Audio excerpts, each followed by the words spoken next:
Hello दोस्तों, I welcome you all to another interesting session. तो यहाँ हम और कुछ क्वेश्चन सॉल्व करेंगे जिससे हमारी ऑर्डर बाय की नॉलेज और परमानेंट हो सके। ठीक है, तो ये है, पिछले सेशन में मैंने आपको सिखाया था कि कैसे आप असेंडिंग ऑर्डर में सॉर्ट कर सकते हो एक सिंगल कॉलम को यूज़ करके। ठीक है, उसी तरह अब हम बात करेंगे sorting by a single column in descending order. और दोस्तों यहाँ मैं एक इंपॉर्टेंट पॉइंट मेंशन करना चाहूँगा। देखिए, जब भी आप किसी कॉलम को लेके सॉर्ट करते हैं ना, तो इसका मतलब ये नहीं है कि सिर्फ वही कॉलम सॉर्ट होता है, वो पूरी की पूरी रो ऊपर नीचे होती है, ना कि सिर्फ वो एक वैल्यू। The entire row will be getting shifted top bottom like that. Okay, तो आपका पूरा रिकॉर्ड एज इट इज़ रहेगा। कभी भी ऐसा नहीं होगा कि भाई आपका डेविड का जो डेटा था वो किसी और से हो गया, नहीं। डेविड की पूरी row because of that sorting column ऊपर या नीचे मूव करेगी टुगेदर। ओके, और दैट्स वेरी बेसिक, बट बहुत लोग यहाँ भी कंफ्यूज हो जाते हैं, इसलिए चलिए। तो अब मैं आपको एक काफ़ी प्रैक्टिकल क्वेश्चन देता हूँ। तो retrieve a list of projects sorted by their start date in descending order. ठीक है, तो यहाँ मैंने आपके एक न्यू टेबल को यूज़ करने के लिए ये क्वेश्चन बनाया है। तो retrieve a list of projects sorted by their start date in descending order. तो पहले मैं आपको एक टेबल से इंट्रोड्यूस कर देता हूँ जो कि है आपका projects table. So select star from projects. ठीक है, लिमिट 10। चलिए एक बार रन कर लेते हैं इसे।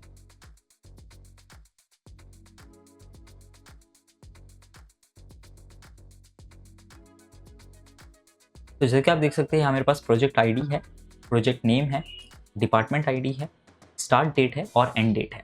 यानी कोई प्रोजेक्ट जिसका नाम हमें पता है, कौन से डिपार्टमेंट का वो प्रोजेक्ट था और वो कब स्टार्ट हुआ था और कब खत्म हुआ था, ये डिटेल्स हमारे पास है। ठीक है, अब हम क्या करेंगे, अब हम सिंपली ये क्वेश्चन को सॉल्व करेंगे। Retrieve a list of projects sorted by their start date in descending order.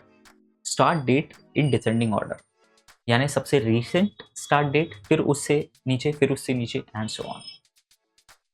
तो मैं क्या करूँगा, इसमें सिर्फ ऑर्डर बाय यूज़ करूँगा। तो सिलेक्ट हम करेंगे, मान लीजिए पूरा ही डेटा चाहिए, स्टार फ्रॉम प्रोजेक्ट्स टेबल। ठीक है, लेकिन I want to order by, so order by end date, sorry start date. ठीक है, अगर मैं सिर्फ इतना लिखूँ तो क्या होगा, मुझे बोला गया है retrieve a list of project sorted by their start date in descending order. लेकिन अगर मैं सिर्फ इतना ही लिखूँ तो क्या होगा, देखते हैं। व्हाट विल हैपन इज कि जो सबसे कम स्टार्ट डेट का प्रोजेक्ट होगा, सबसे ओल्ड, वो टॉप पे आएगा। क्यों? क्योंकि by default it is ascending order. मैंने कुछ भी मेंशन नहीं किया है, it is same as ascending order.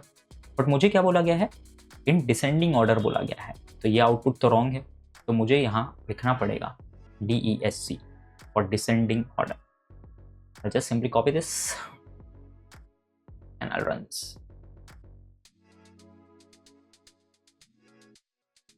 तो जैसे कि आप देख सकते हो, स्टार्ट डेट सबसे रीसेंट जो है वो पहले आई है, यानी सबसे रिसेंटली स्टार्टेड प्रोजेक्ट, फिर उससे थोड़ा कम recently started project, and so on. तो एकदम फ्रेश प्रोजेक्ट्स अगर आपको चाहिए, टॉप 5 फ्रेश प्रोजेक्ट्स आपको चाहिए, तो आप और एक इसमें थोड़ा सा मज़ा डाल सकते हो, आप बोल सकते हो लिमिट 5। तो जो सबसे फ्रेशली स्टार्ट टॉप 5 प्रोजेक्ट्स है, सिर्फ वही आपको मिलेंगे। देखिएगा, तो ये है मेरे सबसे फ्रेशली स्टार्टेड 5 प्रोजेक्ट्स। ठीक है, this is how you can combine multiple concept जो आपने पढ़े हैं अभी तक, उनको मिक्स करके आप बहुत ही बढ़िया सी एक डिश बना सकते हो। ठीक है, तो दोस्तों आई होप आपको मज़ा आ रहा है, आपको सीखने मिल रहा है। प्लीज़ प्रैक्टिस करते रहिए, और पूरे कोर्स का हर लेक्चर बहुत इंपॉर्टेंट है, प्लीज़ उसे अच्छे से देखिए और उससे सीखिए। मिलते हैं नेक्स्ट सेशन में। Thank you. Hey, I hope you have enjoyed the lecture and got to learn something from it. For well-structured guidance and live doubt sessions, you can check out the link in the description below. And the best part about it is that it's completely for free. So keep upskilling yourself and we wish you all the very best for your journey. Take care.